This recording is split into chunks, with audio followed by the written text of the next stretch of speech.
Howdy, folks, and welcome to Moose Podcast 277.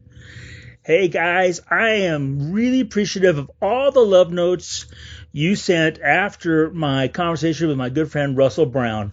I'd answer a lot of the questions. Yes, I'll keep doing more of those. We're just getting started, but I'm glad you enjoyed it.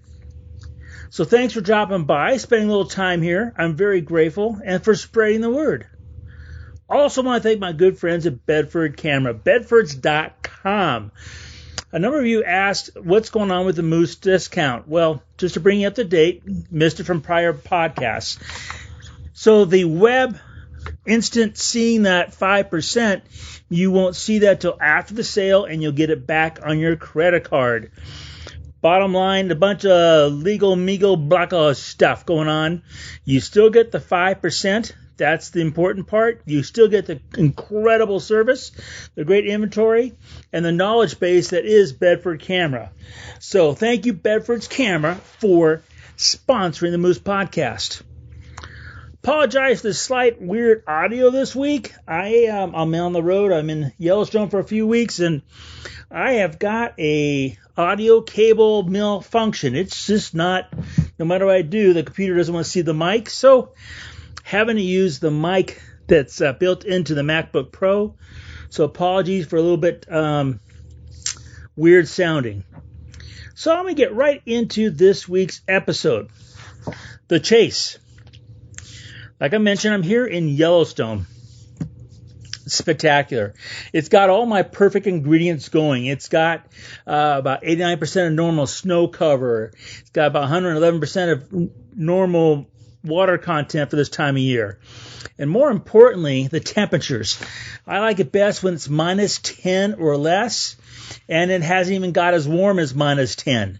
So it brings all the critters down to the road. And, well, not to the road itself, but close enough that you can stand on the road and shoot to your heart's content critters. I'm talking about the usual, like the bison and the coyote and the pine martens and swans, and we've been lucky. We've had one heck of a lot of wolf activity they've been able to photograph. Now, this is such an incredible place, Yellowstone, in the wintertime. It's a treasure. But we're here. We're guests in this home of all these critters. And they're trying to survive winter. Got to repeat that. They're trying to survive winter. The Park Service knows that. Fish and Wildlife Service knows that. That's why there's a limited amount of people who can come into this park on any given day. And so the pressure on the critters is kept as minimal as possible. But what are we taking home with us? After that chase is done, what do we take home? We're taking home memories. We're taking home memories in the forms of photograph.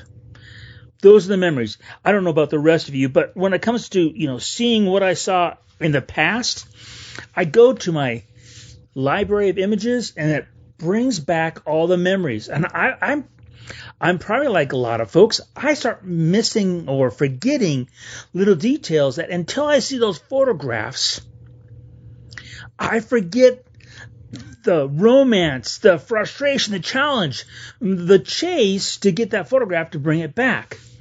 And I'm using the word chase only because, well, I'm a bit worked up over watching for a couple weeks activities of the most egregious field ethics, which I've talked about before. In specific, number of nights ago, I've got to tell you, I'm losing track of time. It's been an amazing couple of weeks. Unbelievable. To have wolves once in a day, that's one thing, but have them 3 times a day and doing unbelievable things. But anyway, the very first time we came on the wolves, long story short, we knew that some wolves had headed down or gone west on the Madison, heading towards 7 Mile Bridge. The way the events unfolded, our snow coach was probably the very last snow coach to arrive on the scene. Doesn't mean we didn't get photographs, we just last on the scene. And now looking back 2020, I almost wish I had not even gotten there. There's photographers here, and there's one group who, seriously, their ethics, we'd run into them a couple times before already. One instance, we had literally bison being stampeded down the road, and these guys laid down in the snow in front of them to get the shot. What frickin' idiot lays down in the snow in front of charging bison? Where was I to see all this? I was safely inside the snow coach because nobody wants to see a flattened moose on the road of Yellowstone. What a blood splatter that would be. But here's this group of guys, and I'm just like, holy moly. And it got worse during the week, and it culminated at this wolf. Well, I'm going to quote one of the other guides who was there. He called it a shit show. So this same group of photographers, in the chase for the photograph, and the photograph is memories, they laid down across the road so no other vehicles could get beyond them to get the shot. You understand what I'm saying? They laid across the road, creating a human barricade with their bodies and their camera lenses to get the shot so nobody else could. Now, if your photograph is your memory, I want to ask, and one other person said, can we call them assholes? So those folks, what kind of memory are they going to have of that photograph? Is it the incredible spectacle of wolves in the wilderness going about their life? They weren't on a kill, weren't about to make a kill. They were just traveling from point A to point B. You could hear them howling. You could watch them interact, doing all those things that it just gives me shivers thinking about what we got to witness. Or is their memory being those other things I've described them as they laid down the road and blocked the experience for literally hundreds of other people? Hundreds. That group took all of that away from those hundreds of people so they could do what? And folks, I'm here to tell you, I've taken a few pictures of my day. I've watched photographers in action, and I can tell you by watching them, they weren't getting any great photographs. And it wasn't a great photographic moment. The sun was down. It was dark. The light was blue. The critters were sitting around, licking their paws. They were moving. Yet, in this chase for the photograph, this scenario happened. And like I mentioned, this is the culmination of a number of times with this particular group. And here's my frustration. It wasn't just that one group. There were other groups that did the same thing. It kind of, put me in a funk because it's like, this is all about memories. And then in the perfect world, as you know, if you're a continual listener of the Moose Podcast, I want you to share your photographs. We are so fortunate, the few of us that are here in the park that get to witness that event. Be it the bison and the thermals, the coyote mousing, the bald eagle grabbing that cutthroat, or the wolves going across the landscape. We're so fortunate to be here to see it, and even more fortunate to get glass on it. And we grab the brass ring when we get the picture, and we should share that with those not as fortunate. So those 7 guys stole all that possibility from those hundreds. So I was glad I was at the back of the group that night. I mean, we're talking hundreds of people. We're the very last vehicle. And by the time we got up to this mess, the anger in the people in the front was, unbelievable. One guy was like, he's just going around saying, I'm going to just kill them. I'm going to kick their butts. And it's like, wow, this incredible, beautiful moment. loss for all those people. Now, I'm going to change the venue to another wolf experience a couple mornings ago on the Madison. And it's just two of us shooting. We had the wolves out. Justin, our driver, saw bison running our way. And when you see bison running and wolves are about, it doesn't take rocket science to figure out that there's probably wolves pushing them up the river. So we got out of the vehicle, set up the camera gear, and keep in mind, at this point in time, all we saw were bison, oh man, about a mile away, running towards us. Get the gear up on the tripod, standing there, and the bison stop. And we're like, well, okay, bison stop. Probably not anything behind them.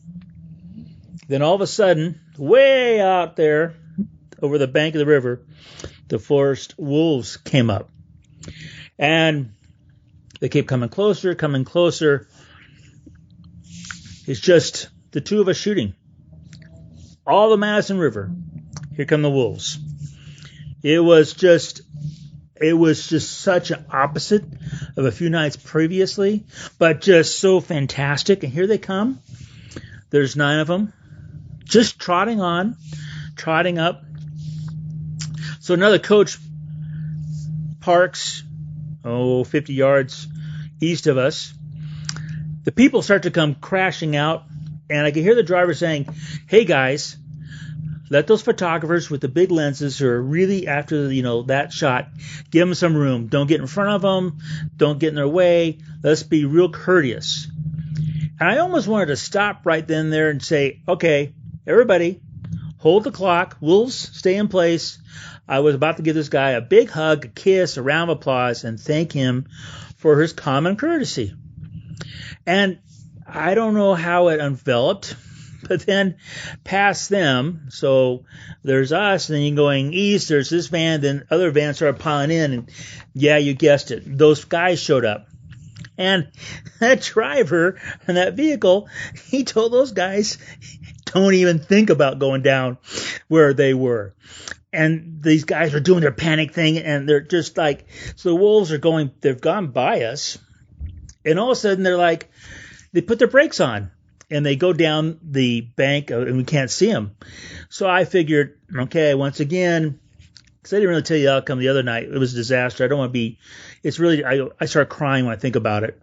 But these guys had basically cut off the path of these wolves again, and I figured they're going to divert and go another way, and we wouldn't see them. And then after a few minutes, Justin goes, look, and here the wolves are right in front of us. They're right at that magic zone where you can't get any closer, and they're right there. And they're just hovering around in front of the two of us, giving us the most incredible photographic opportunity on the planet. And they kind of were using us, it seemed like, as a safe harbor from all that panic down below. Then they kind of had a huddle, and the wolves kind of did their thing. And so the two of us had them all to ourselves, and then they kind of went over to this really courteous group next to us. And then they did this huge, real divert around that panic group and went on their way. That chase, that photograph, that memory. I first wish that a lot of the people here in Yellowstone would understand we're the guests. We are the guests of this amazing piece of our wild heritage that's been saved and preserved. And some of those guys that were being those beep, beep, beep, beeps, expletives, were the same ones the night before cursing the state of Montana for having a wolf hunt. Yet here they are, chasing these critters, diverting their natural biology, splitting up the packs, and you can hear them howling as they're trying to get reunited. And I've talked about this before and in years past because I've seen it so many times. It's like, how dare you, criticize the state for having a wolf hunt when these animals that are protected, you're harassing. And for what? What is the memory that you get to take home from that chase of that moment? When I look at photographs, I don't want to think about the struggles to get that photograph. I don't want to think about the ones I missed. I want to just take that moment, that memory, and cherish it, and then share it with others. So I just wanted to encourage all of you to, one, use common courtesy, common sense, good feel ethics, and then as best you can, and as politely as you can, and understand that I didn't go off on anybody. I didn't say a word. I just stayed in my own little 3 feet of snow and fumed and kind of burnt down to the pavement. But if you can, enlighten others, educate others. Tell them that no photograph is worth sacrificing the welfare of the subject. I've said it once, I'll say it a million times. Having the photograph exposed on the thin emulsion of my mind is a really good thing. And if I'm lucky enough to have a click that I can share with others, I grab the brass ring. Because I know at night, when I get back, those critters were not harmed or altered in any way by my chase of that memory. You folks have a great week. Thanks for dropping by. And remember to make every click your story.